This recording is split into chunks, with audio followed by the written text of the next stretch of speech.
Di sebuah desa terpencil bernama Desa Sembung, terdapat sebuah rumah tua yang telah berdiri sejak puluhan tahun lalu. Rumah itu besar, dengan dinding kayu yang mulai lapuk dan catnya terkelupas. Genting-gentingnya berlumut, dan halaman depannya dipenuhi rumput liar. Rumah itu seolah melambangkan keusangan dan kesedihan yang tak terkatakan. Rumah itu adalah milik seorang nenek tua bernama Bu Lastri. Bu Lastri adalah wanita berusia sekitar 70 tahun. Rambutnya putih kusut, wajahnya penuh keriput, dan pandangannya tajam, seperti bisa menembus hati orang yang melihatnya. Namun, bukan penampilan Bu Lastri yang membuatnya terkenal di desa itu, melainkan sikapnya yang sangat tertutup dan keras. Tidak ada seorang pun yang diizinkan masuk rumahnya, tidak peduli apakah itu tetangga, sanak saudara, atau bahkan perangkat desa, jangan mendekati rumah itu. Adalah peringatan yang selalu disampaikan Bu Lastri kepada siapa saja yang mencoba mendekati pagar rumahnya. Anak-anak yang berlarian dan bermain terlalu dekat langsung diteriaki. Bahkan pernah ada yang dilempar kerikil oleh Bu Lastri. Warga desa pun akhirnya belajar untuk menjaga jarak. Meski mereka selalu bertanya-tanya apa yang sebenarnya disembunyikan nenek tua itu di dalam rumahnya, seiring waktu, desas-desus tentang Bu Lastri dan rumah tuanya semakin menjadi-jadi. Meskipun sebagian besar warga hanya berani berbicara di belakangnya, beberapa desas-desus mulai menimbulkan rasa takut yang nyata di antara penduduk desa pada suatu malam. Seorang warga bernama Pak Sunaryo, yang bekerja sebagai petani dan sering pulang larut malam, mengaku melihat sesuatu yang aneh. Ia bercerita kepada tetangganya di warung kopi pagi itu, "Aku melihat bayangan, seperti perempuan berambut panjang, berdiri di dekat jendela rumah Bu Lastri," kata Pak Sunaryo dengan nada berbisik. "Aku yakin itu bukan Bu Lastri. Tingginya berbeda dan matanya seperti merah menyala." Cerita Pak Sunaryo menyebar seperti api. Banyak warga yang percaya bahwa rumah Bu Lastri dihuni oleh makhluk halus. Ada yang mengatakan bahwa itu arwah penasaran, ada juga yang berspekulasi bahwa Bu Lastri telah membuat perjanjian dengan makhluk gaib untuk menjaga rumahnya tetap tertutup. Kisah Pak Sunaryo memperkuat desas-desus lain yang sudah lama ada. Seorang ibu muda, Buati, mengaku mendengar suara tangisan seorang anak kecil setiap kali ia melewati rumah Bu Lastri di malam hari. Tangisannya menyayat hati, seperti anak yang mencari ibunya. Katanya dengan wajah pucat, anak-anak desa pun mulai takut bermain di dekat rumah itu. Jika bola mereka tak sengaja terlempar ke halaman Bu Lastri, mereka lebih memilih meninggalkannya daripada mengambil risiko masuk ke sana. Sebagian dari mereka bahkan mengarang cerita bahwa bola yang masuk ke halaman itu akan dimakan oleh roh yang menghuni rumah. Bu Lastri pasti menyimpan sesuatu yang jahat di dalam rumahnya, gumam salah satu tetua desa, Pak Joyo, di tengah obrolan warga. Dia tidak mau orang lain masuk karena takut rahasianya terbongkar. Beberapa warga mulai mengusulkan tindakan lebih lanjut. "Kita harus memeriksa rumah itu," kata Pak Wahyu, seorang pemuda yang dikenal pemberani. "Siapa tahu dia menyimpan sesuatu yang bisa membahayakan desa." Namun, kepala desa, Pak Surya, meminta warga untuk tenang dan tidak gegabah. "Kita tidak boleh menuduh tanpa bukti. Jangan sampai kita malah menyakiti orang yang tidak bersalah," ujarnya. Namun, ketakutan warga semakin meningkat setelah seorang anak kecil bernama Ari tiba-tiba menghilang. Ari, anak lelaki berusia 8 tahun, terakhir terlihat bermain petak umpet bersama teman-temannya di dekat rumah Bu Lastri.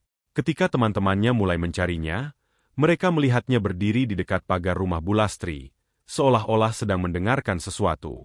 Setelah itu, Ari tidak pernah kembali. Kejadian ini membuat warga desa semakin yakin bahwa ada sesuatu yang tidak beres di rumah Bu Lastri.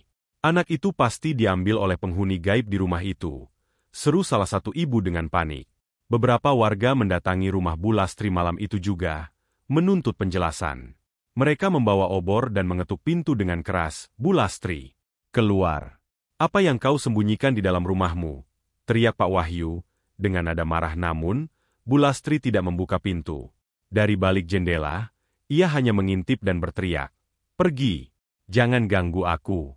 Aku tidak tahu apa-apa tentang anak itu." Amarah warga semakin memuncak, tetapi Pak Surya, kepala desa, berhasil menenangkan mereka. "Kita tidak bisa memaksanya membuka pintu tanpa bukti. Kita harus mencarinya dengan cara lain," ujarnya. Namun, insiden ini membuat hubungan antara Bu Lastri dan warga desa semakin tegang. Bu Lastri tidak lagi hanya dianggap sebagai seorang nenek tua penyendiri, tetapi juga seseorang yang dianggap berbahaya. Sebagian warga mulai menghindari rumah itu sepenuhnya. Bahkan di siang hari, Sementara yang lain mulai memikirkan cara untuk mencari tahu apa yang sebenarnya terjadi di dalam rumah itu. Di sisi lain, ketakutan juga melanda Bu Lastri. Di balik dinding rumah tuanya, ia merasa semakin terpojok.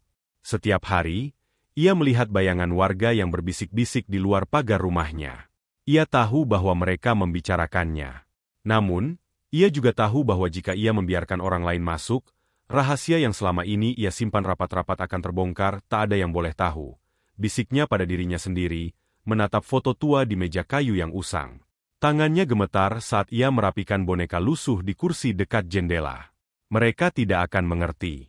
Mereka tidak akan pernah mengerti. Ketegangan antara Bu Lastri dan warga pun semakin memuncak. Desas-desus, ketakutan, dan ketidaktahuan menciptakan situasi yang tidak terkendali, seperti bom waktu yang siap meledak kapan saja. Namun, satu hal pasti, semua ini akan segera mencapai puncaknya, dan rahasia di rumah tua itu akan terungkap. Suka atau tidak hari itu, suasana desa Sembung terasa lebih hidup dari biasanya. Seorang pemuda bernama Bima, berusia 23 tahun, baru saja tiba di desa. Ia adalah mahasiswa jurusan antropologi dari sebuah universitas di kota besar, yang datang ke desa itu untuk penelitian skripsinya. Tujuannya adalah mendokumentasikan cerita rakyat, tradisi, dan mitos di desa-desa terpencil. Bima adalah sosok yang penuh semangat dan rasa ingin tahu. Dengan perawakan tinggi, rambut ikal yang selalu terlihat acak-acakan, dan buku catatan yang selalu ia bawa, ia terlihat berbeda dari warga desa pada umumnya. Ia memutuskan tinggal di rumah pamannya, Pak Wiryo, seorang petani tua yang sudah lama menetap di desa Sembung. Setelah menyapa beberapa warga dan berkenalan dengan suasana desa, perhatian Bima segera tertuju pada rumah tua yang suram di ujung jalan. Rumah itu berdiri terpisah dari rumah-rumah lainnya, seolah-olah ingin menjauh dari kehidupan desa. Dari jendela rumah pamannya, ia bisa melihat rumah itu setiap hari, dengan pagar kayu yang tinggi dan rapat seolah melarang siapapun untuk masuk. Rumah siapa itu, Pak? Tanya Bima suatu malam saat mereka sedang makan malam di beranda.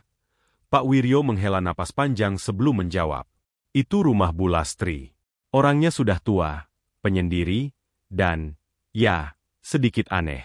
Dia melarang siapapun masuk rumahnya. Bima mengangkat alis, penasaran. Kenapa? Apa yang dia sembunyikan? Tidak ada yang tahu, jawab Pak Wiryo sambil menggeleng. Orang-orang bilang dia berubah setelah suaminya meninggal dan anaknya. Yah, ada tragedi di keluarganya dulu. Tapi itu sudah lama sekali. Sejak itu, dia menutup diri dan rumahnya dari dunia luar. Cerita itu membuat rasa penasaran Bima semakin membesar. Sebagai mahasiswa antropologi, cerita tentang orang-orang yang menyendiri dan misterius seperti Bu Lastri adalah hal yang menarik baginya. Ia berpikir bahwa mungkin ada cerita rakyat atau tradisi yang berhubungan dengan perilaku aneh Bu Lastri. Namun, ketika ia mencoba bertanya lebih jauh, Pak Wiryo hanya berkata, "Kau akan tahu sendiri nanti, kalau kau cukup nekat untuk mendekat." Keesokan harinya, Bima memutuskan untuk melihat rumah Bu Lastri lebih dekat. Ia berjalan perlahan menuju pagar rumah itu, memperhatikan detail-detailnya. Rumah itu benar-benar tua, dengan papan-papan kayu yang mulai lapuk, cat yang mengelupas, dan jendela-jendela yang selalu tertutup tirai tebal. Suasana rumah itu terasa dingin, meski matahari pagi bersinar terang. Saat ia berdiri di depan pagar, tiba-tiba terdengar suara dari dalam rumah. Siapa di sana? Suara itu tajam dan penuh kecurigaan. Bima mencoba bersikap ramah. Selamat pagi, Bu. Saya Bima, orang baru di desa ini. Saya hanya ingin mengenal warga desa lebih dekat. Pintu depan rumah terbuka sedikit, dan muncul wajah Bu Lastri yang keriput dan tajam. Ia menatap Bima dengan mata yang penuh kehati-hatian. Pergi. Aku tidak butuh tamu, katanya singkat sebelum menutup pintu dengan keras. Bima berdiri mematung, bingung dan sedikit tersinggung. Namun, bukannya merasa kapok, ia justru semakin tertarik. Ada sesuatu yang disembunyikan di rumah itu, pikirnya. Dan aku akan mencari tahu. Malam harinya, Bima mulai bertanya-tanya kepada warga desa tentang Bu Lastri.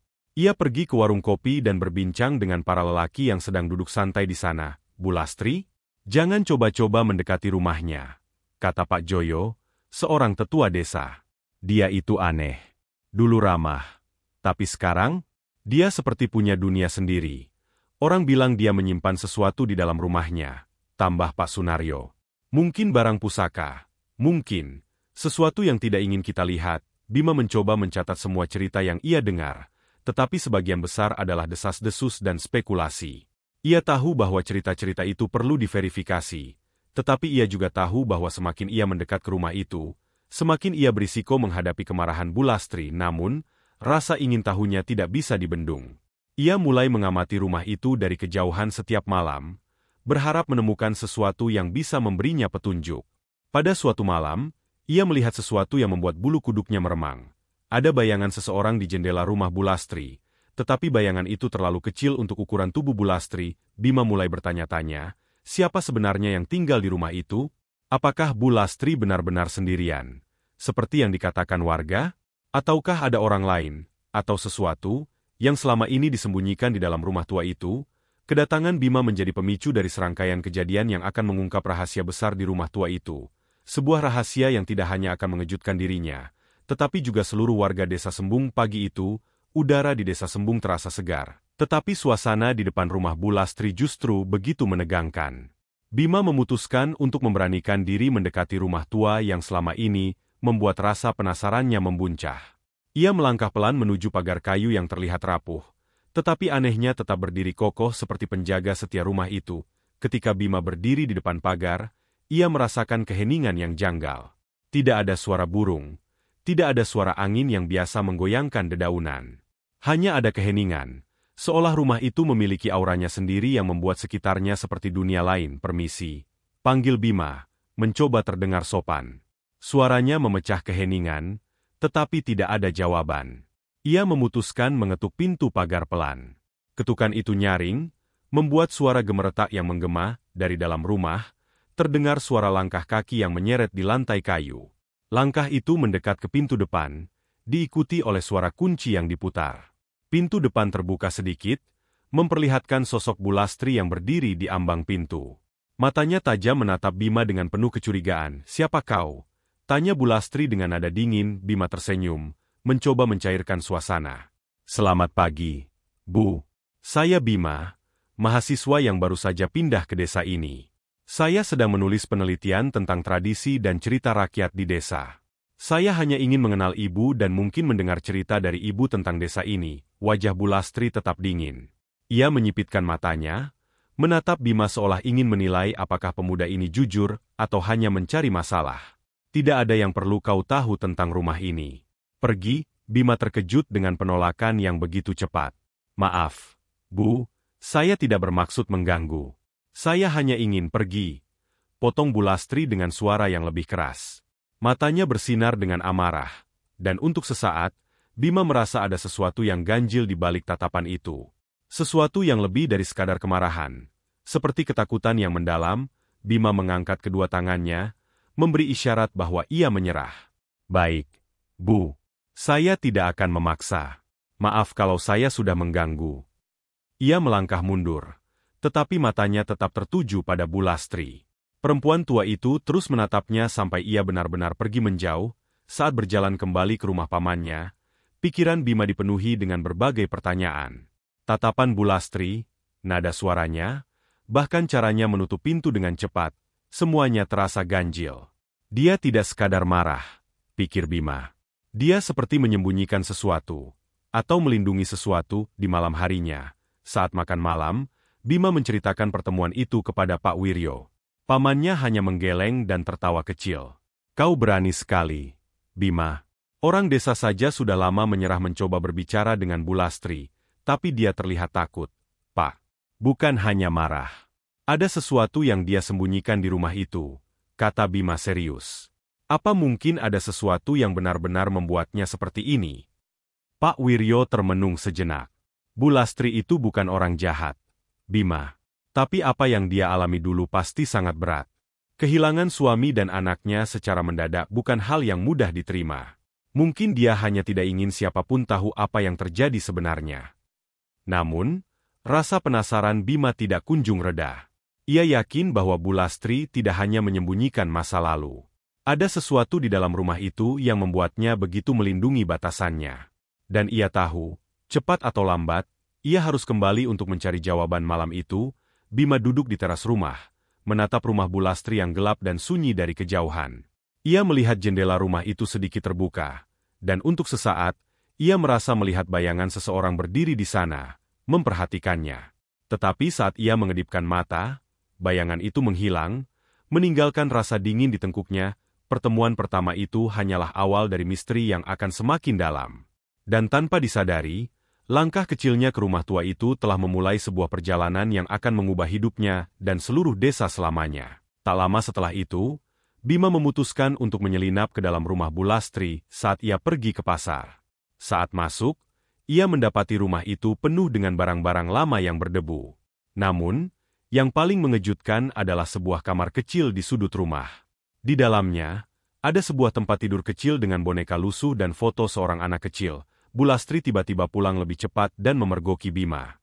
Ia menangis dan memohon agar Bima tidak memberitahu siapapun tentang apa yang ada di dalam rumahnya. Setelah didesak, Bulastri akhirnya mengungkapkan rahasianya. Anak perempuan Bulastri, Sari, meninggal karena sakit keras bertahun-tahun lalu. Namun, Bulastri tidak pernah bisa menerima kenyataan itu. Ia masih berkomunikasi dengan Sari setiap hari, merawat kamar anaknya seolah-olah Sari masih hidup. Ia melarang siapapun masuk rumahnya karena takut mereka akan mengganggu keberadaan Sari. Bima merasa simpati dan berjanji tidak akan memberitahu siapapun. Namun, ia meyakinkan Bulastri untuk menghadapi kenyataan dan melepaskan masa lalu. Dengan berat hati, Bulastri akhirnya mengizinkan warga masuk rumahnya.